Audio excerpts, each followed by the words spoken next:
does not mean identicality. They're equal, but they are not identical.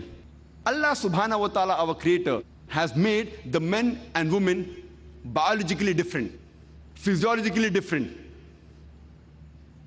psychologically different. So depending upon the psychological makeup, the biological makeup, the physiological makeup, Allah subhanahu wa ta'ala has given different roles for the men and women.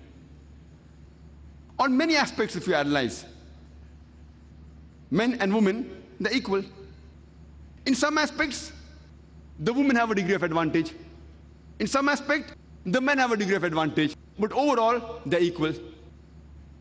Let me give an example. That if in an examination, two students, student A and student B, both get 80 out of 100. Both come out first. If you analyze the answer sheet, the 10 answers to 10 questions, each carrying 10 marks.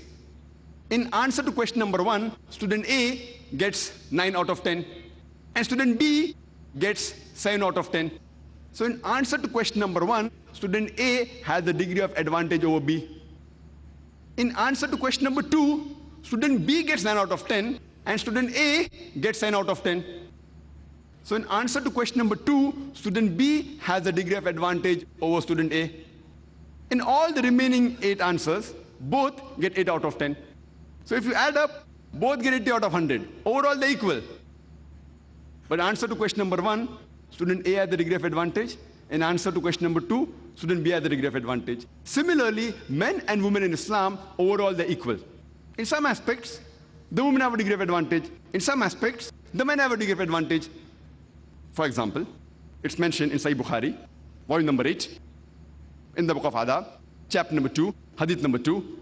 Once a person approached the Prophet and asked him that who deserves the maximum love and companionship in this world?